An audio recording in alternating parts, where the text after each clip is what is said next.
Hello there, have a nice welcome. In this video you will know everything there is to know about the pH in your pool. I will tell you what is the pH, the consequences of having it unbalanced, what things increase or decrease the pH, how to correctly dosage the chemicals if you have a high or low pH, and finally what exactly you should do if you have a high or a low pH, step by step. Let's begin!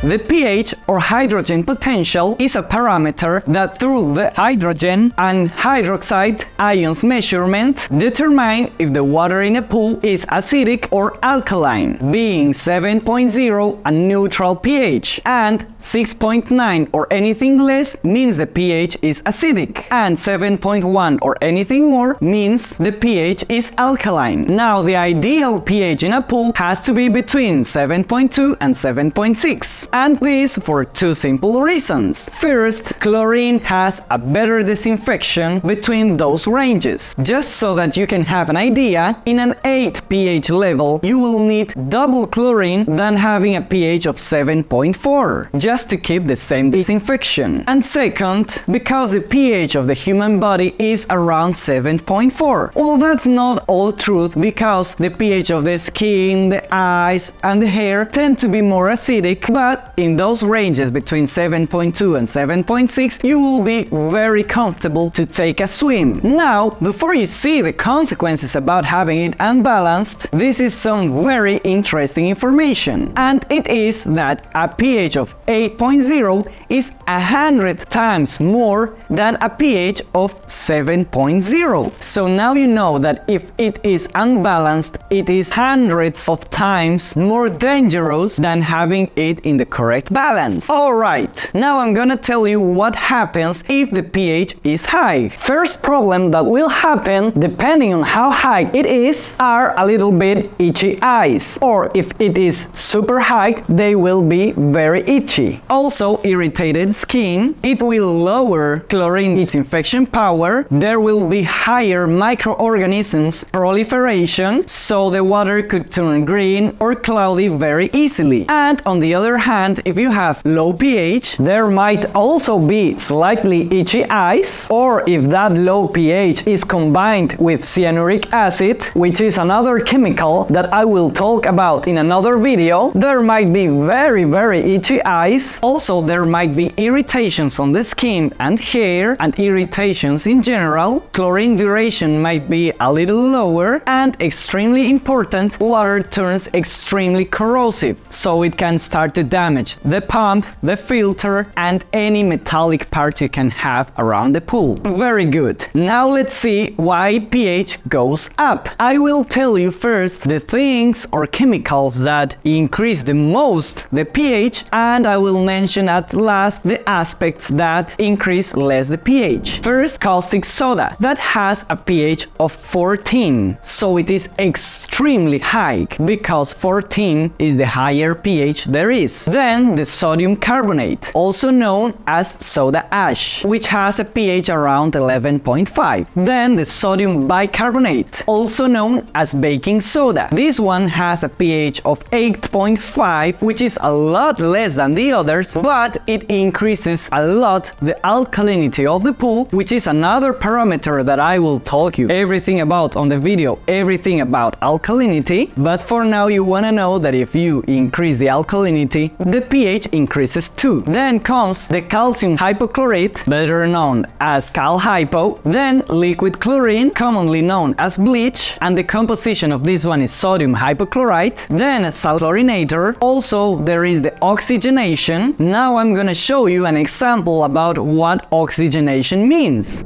Here you can see how air bubbles enter through the hydrojets and thus increase the pH. In this other example, you can see how waterfall generates bubbles, which causes this oxygenation, which in turn increases the pH. Now, with this example, you know that if water falls from heights or if you let bubbles get to the water, you know that the pH will increase. Another thing that increases the pH is having the pool uncovered. And finally, the bugs and the leaves increase the pH. Now let's see why the pH goes down. First, we have muriatic acid, which is the most powerful and recommended all over the world. Then we have sulfuric acid, then sodium bisulfate. The three ones I just mentioned are the most used and recommended to lower pH as chemicals, but there are others that I will mention in other videos. Flocculants or aluminum-based clarifiers also lower the pH, and besides lowering the pH, they also lower the alkalinity, which results in a considerable decrease in the pH. And this is the reason why every time you use floc or clarifier, you should have the pH a little bit high. Then there is trichlor, which besides having a low pH, has cyanuric acid. And in this I'm gonna tell you also fit dichlor. The both of them increase the cyanuric acid in the water, and after a few months, when cyanuric acid is very high, the total alkalinity will lower, and as a result, the pH will also lower a lot. If you want to know exactly what alkalinity is, take a look at the video Everything About Alkalinity. Then, after the chemicals, something that decreases the pH a lot can be an acidic rain. Then, there is the urine. Even if you don't believe it, yes, if a person pees in your pool, it will lower pH. Then there is the transpiration, creams and lotions that might get inside the pool. And finally, having the pool covered will also tend to reduce the pH. Perfect! So now that you know what happens if the pH is unbalanced and what exactly increases or decreases pH, it's about time for you to know what exactly you should do if you have high or low pH. First, what to do if you have high pH. And the first thing you should do is measure alkalinity. Don't worry if you don't have how to measure alkalinity, you can jump this step and I will tell you later what to do. So, if your alkalinity is between 80 and 150 parts per million, you have to jump the steps 2 and 3 that I'm gonna mention you right now. So, if the alkalinity is between 80 and 150 parts per million, the first thing you might want to try to do is covering the pool. If it is covered for a few days, the pH should go between 7.2 and 7.6. Another thing you might want to try if your alkalinity is fine is that you should verify if you don't have bubbles or water falling from heights. Another thing you might want to do is clean very well the leaves and bugs with your lift net. Another thing you might be doing is adding liquid chlorine, cal hypo, or having salt chlorination. If you're using one of those three, you might want to stop using them for a few days so that pH goes down all by itself.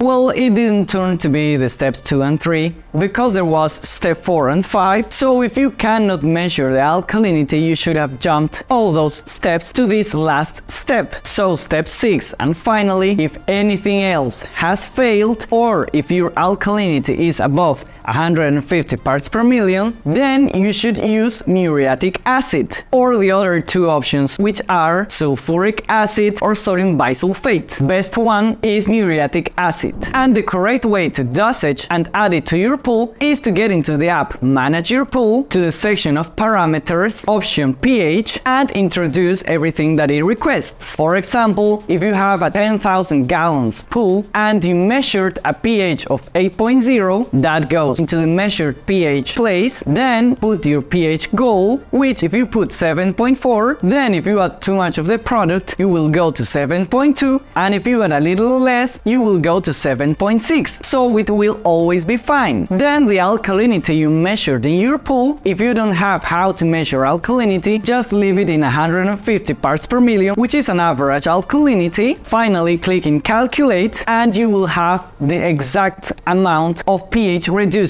you should use in your pool. Now, to correctly use use it, first wear gloves. Best of everything would be for you to use a mask. Mix first a little bit the product in a water bucket and then distribute it all over the pool. That is the correct way to add any chemical to lower pH. Now let's see what to do if the pH is low. First of all, you want to measure the cyanuric acid. You can measure the cyanuric acid maybe with test strips, also with liquid reactives, or you can also use tabs. And if you have high cyanuric acid, which is considered to be high above 100 parts per million, then it means that you not only have low pH, but also the water is already infested with cyanuric acid and chlorine will stop to do its job, among other problems. So if you have high cyanuric acid level, you want to consider draining all the water of the pool and filling new water. Step 2, if you have already measured cyanuric acid or stabilizer and it is fine, then measure the alkalinity. Again, if it is between 80 and 150 parts per million, I suggest you to first oxygen the water with bubbles or throwing